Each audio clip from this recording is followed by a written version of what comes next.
Oh, I'm super satisfied with this. I'm super satisfied with this result. Today we will try to discover how deep a fossorial tarantula will bury given the opportunity, but for that we need to build a special enclosure.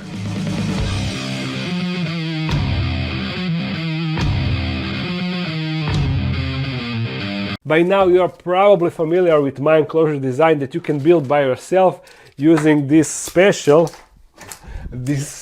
plastic parts that I designed and that are available on the Dark Den web shop. I showed you how you can build these small terrestrial enclosures and also how you can build these small arboreal enclosures. Also using same parts you can build these awesome fossorial enclosures. And even showed you how you can combine two sets to create one larger enclosure, you see. And now I will use the versatility of these plastic parts to build a highly specialized enclosure, a fossorial enclosure that is still 20 centimeters wide, just like these two, but it will be 60 centimeters tall, which will give like more than a half a meter, 50 centimeters of dirt that tarantula can use to create super deep hide. The tarantula that we will be testing its burrowing capabilities will be this pelinobius muticus unsexed sling, and even though it is not that small, it is like, I don't know, like 5 to 6 centimeters leg span, maybe even bigger. I never had a chance to figure out its sex because it would always destroy its mold, so I never could have discovered that. But it doesn't matter, male or female, it should dig equally. I also forgot to mention the common name of this species is king baboon, which is a really cool common name. So now let's build this enclosure. I wanted to do this video in quite a while and I'm so happy that I'm actually starting with it because it should be a really interesting concept. I'm gonna bring my other fossorial enclosure so you will see what I mean. I'm just gonna let this glass rest here and just a second. This is that super cool fossorial enclosure and check this out. Naturally the burrow starts on top, you see. It is going like straight, and then when it reaches the end of the enclosure, the burrow actually winds down and you can't really see it super clear, but the tunnel goes like here all the way to the bottom, you see? And now it is kind of digging to front, although you cannot see it at front, but this is the end of its burrow. And actually, I can see on the other side. What? This is something new. I didn't even know that there is a hole on front. Cool.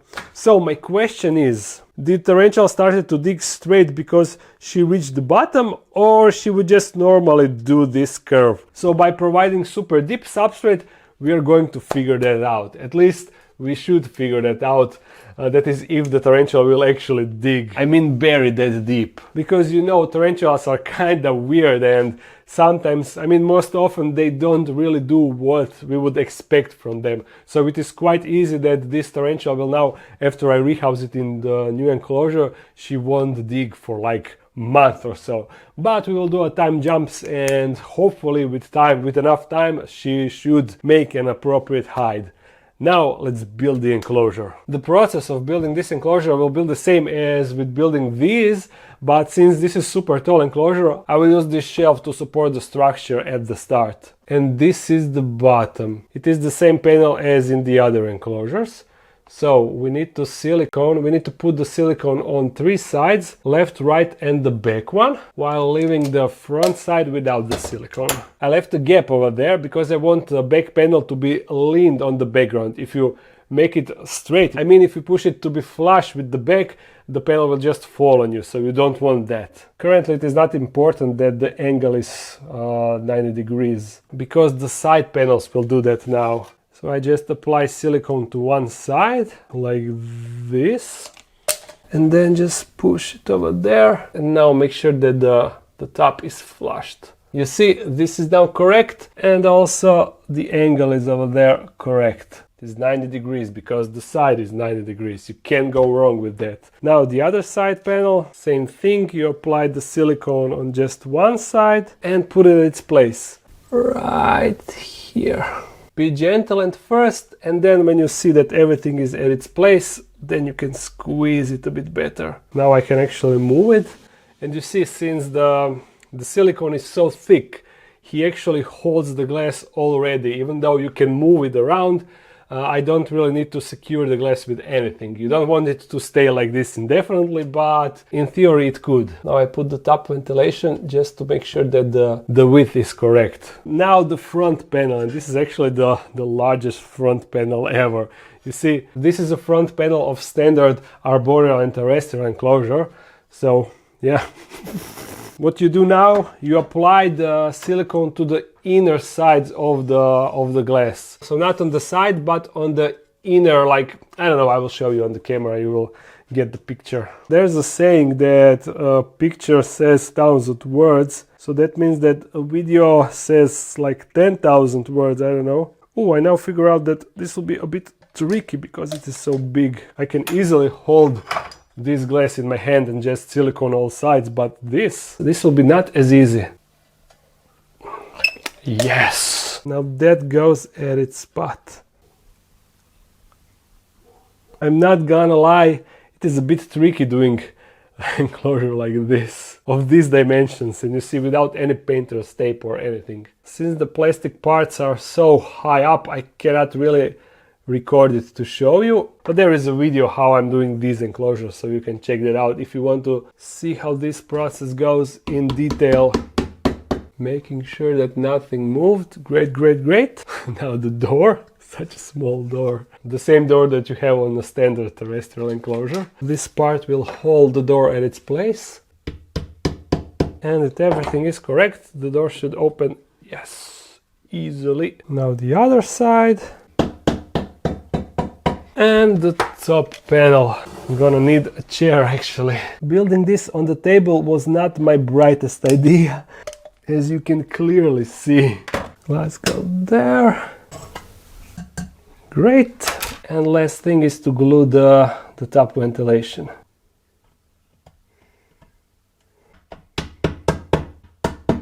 And that's it. Now we do a time jump. I'm just sneaking in this little reminder in between the clips. There is only 7 days left for FELIX PLUSH campaign. So in case you want to get your own personal FELIX, make sure to do it soon, or preferably now, because once this campaign ends, that's it. The FELIX PLUSH will no longer be available anywhere unless someone will be willing to sell his. But yeah, only 7 days left. Time jump. The enclosure is dry. And now comes the funny part, and that is filling it up with the substrate. For that, I will put it down on the floor, because filling it up here, it will be super unpractical and super messy. So yeah, I'm just going to set the camera like here so we can do it down there. Something like this, you see. Can you see the entire enclosure? Yeah, you can. So I have the substrate here, and I only need something to grab. This should be good, so let's do it. The amount of substrate that will go inside will be crazy, and in order to have enough, I actually had to mix another batch, because you know, I'm mixing the cocoa fiber, potting soil, and the peat moss. Not even close. Also, what I'm thinking, I will constantly need to get the substrate that she dug. I will need to get it outside of the enclosure. That is, if she will actually dig. Also, I need to make sure that it is kind of compressed. Just a little bit more, like 2 or 3 buckets. One more. There we go. You know how people will often say more substrate as a joke? Well, for this enclosure, you definitely can say that it needs more substrate, because it's crazy. Actually, to continue working on it, I will put it here on the chair, and now I can access it easily. There. Perfect. Naturally, I will use the cork bark to create a starter burrow, and hopefully through there she will continue digging the hole all the way down on the edge of the glass, so we can observe it really good. I also plan to do like a time lapse where I will set the camera and see if we can see how she will dig that. Now let's get that tarantula inside. I'm sure that she will be thrilled by the amount of substrate she will get. It should make her alive. Ooh. Ho ho ho, can you hear that? Oh, she's making that sounds with her fangs. I mean, the thing that got the fangs attached on. Oh, can you hear it? Whoa. I just get her inside. Because she is pissed. And I just wanted to do it as quickly as possible. There we go. She's inside of the enclosure, and look, she's actually kind of small when you compare it with the whole enclosure. She's still got a lot of growing to do. The females get huge, the adult females, I mean. Oh, and seems like she figured out where the hide is. Excellent. Excellent. Now, oh, no, don't go out. Hey, hey, hey, hey. Oh, I didn't put the top on. Just a second. There we go. Now I need to figure out where exactly I can put this enclosure in order to record the time lapses, because I need to put some small light to shine it through the night, because without it we won't be able to see anything in the time lapse. So yeah, she's actually wandering inside of the enclosure, exploring it to make sure where she can go. That's nice. That is nice. Okay, so we go hopefully now in a time lapse.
So 3 days have passed, and even though she did dig a bit, it is not as much as I wanted, as much as I expected. She didn't even try to dig over there under the cork bark where I made a pre-made burrow, but instead first she started to dig this hole. You see, she dug it like, I don't know, like 15 centimeters maybe, a bit less.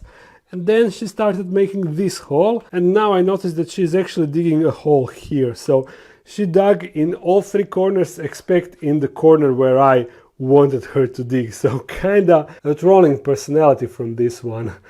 I don't know if she's doing that intentionally or not. But I think that I will turn now the enclosure like this again so we can see it better how she's digging, and if she will continue now digging there, or maybe I disturbed her too much. Who knows, tarantulas are weird.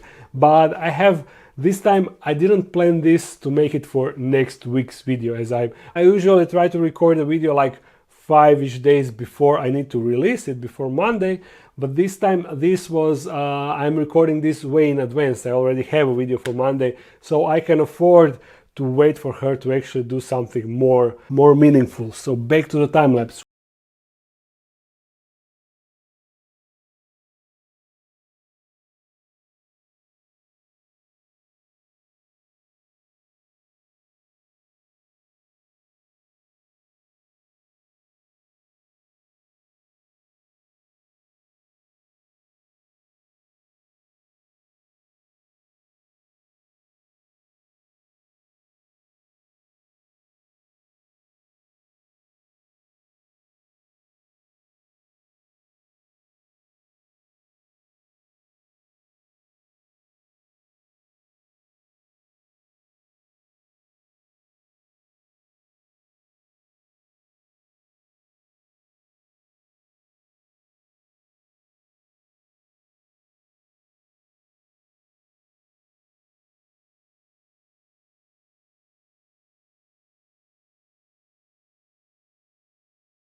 Around 3 weeks have passed since we started this experiment, since we added Tarantula into this tall enclosure, and the progress is now significant, I would say. You could see it on a time lapse. She continued this hole in the back, but thankfully she didn't just go straight down. She actually, once she reached this point, she turned and started digging kind of sideways, and now she dug all the way down, and now she reached this edge. So I assume she will now continue maybe down, or it would be even cooler if she will continue like in this direction. That would be even cooler. But let me measure how much she dug. This is now like 30 centimeters, you see? Yeah, all the way down. And she got like 23 centimeters more to go. But if she goes sideways, then the tunnel will be even longer, because now if you measure the tunnel, it is a bit longer because it is sideways, which is awesome. I'm really satisfied with how much progress we made.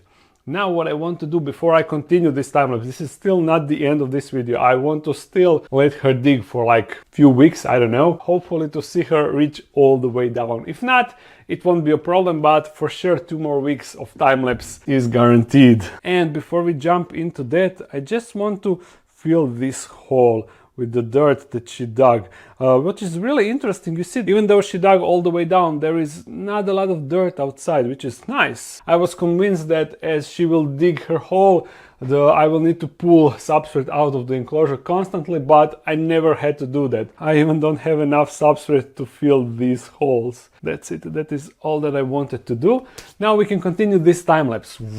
Unfortunately, there is no time lapse because Tarantula played a trick on me. For 2 weeks straight, I was constantly recording, hoping that Tarantula will continue to dig, but she didn't do that. And I thought that, okay, that's it. She dug like this long, this deep, and that's it. She will no longer dig, at least in the near future. So I stopped recording. And then after a few days, look what happened. She did more work in those few days when I wasn't recording than in the whole 3 weeks, while, no, not 3 weeks, like almost the whole month that I was recording. You see, this is where we started. We went down here, then here, here, and approximately here is where we ended where I stopped recording, that is. But look, the work continues because she's going over here on this side, and here's the Tarantula, and it continues here, ending up here in front, you see, with this huge space, you see. Incredible, this is truly incredible how deep she dug. Crazy. She almost reached the end. I don't know if she will continue to dig, but this is crazy, right? Just look how this looks. I cannot believe. Just crazy the amount of digging that she did. And once again, when you look on top, there is not a lot of excess substrate, you see. I can basically push all of that here in the back, and there was really no need for me to take any substrate outside of the enclosure, despite of the hole that she actually made. All of that substrate, she just rearranged it and compressed it really good. Oh, I'm super satisfied with this. I'm super satisfied with this result. Now I think that what I will do, I will take plastic sheets, I will cut them to this width, so I can cover this hole and also this tunnel and this tunnel, so the entire height of the Tarantula is in the darkness, but still I will be able to remove those covers to check her out and see how she's doing, while at the same time she will feel super protected inside of the darkness of her hide. Great, great, great. Although I'm not sure how I will attach it to the glass. That will be a bit tricky. You see, I have these plastic sheets that I used to cover this hole on the junglarium, and I can just cut them to cover these holes, although fixing them to the enclosure will be kinda tricky. If I only remembered to put magnets inside for this scenario, because I was hoping that something like this will happen. So I could have easily put some magnets inside, but okay, it doesn't matter. I'm gonna figure something out, but not in this video. The only thing that I want to do, the only thing that is left, I want to try to feed her, and we can just drop the roach and check out how the roach will hopefully go down until he reaches the Tarantula and she just grabs the roach. That will be awesome. So let me grab a roach. There is just one unfortunate thing. I don't have any bigger lateralis roaches, so the ones that I will use can potentially dig. Hopefully that won't happen. And hopefully the roach will go where he needs to go. Go down. You see, I'm using the freshly molted lobster roach. The reason why... Oh, look what he's doing. He's already trying to... Oh, come on, bro, that is not cool. All the rest of the roaches that I have are the ones that like to dig, that like to bury, like dubias, the headlight roaches, these lobster roaches. All of them potentially do that, and none of them is like the perfect candidate for this scenario. I'm gonna take a male dubia and maybe that will result in some luck. Yeah, male dubia shouldn't... It is definitely worth a try. Let's test our luck this time. Come on, buddy. Everything... What? Yeah, he fell all the way down here. But it is still not enough. There is still a way to go, and he's now, of course, pretending to be dead, as they always do. And I hate how, no matter how I turn the camera, there is always a ton of reflection in the glass. So annoying. If only he would slide down, then it would be perfect for that. Oh, is she actually... I think that... Oh my god, the dubia just fell directly into her fangs. Could you see that?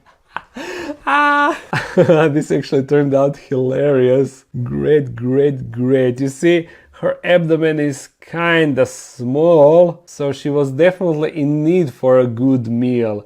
And that adult dubia will definitely be a good meal for her. Excellent.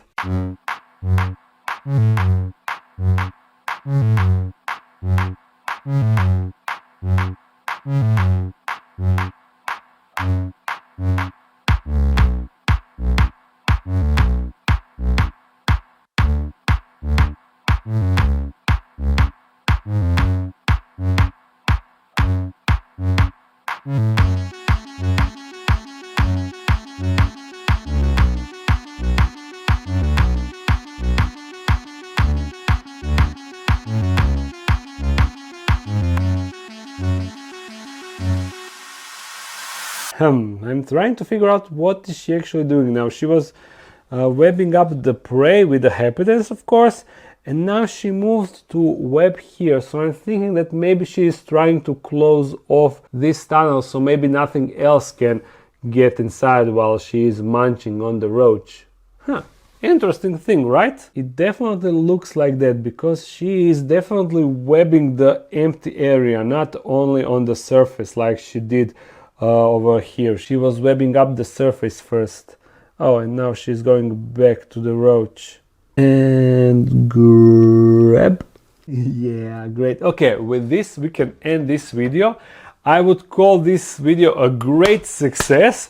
I hope that you enjoyed it. If you did, thumbs it up and comment something. If you want to support this channel more, there's a Patreon page. Don't forget the FELIX PLUSH, link is in the description.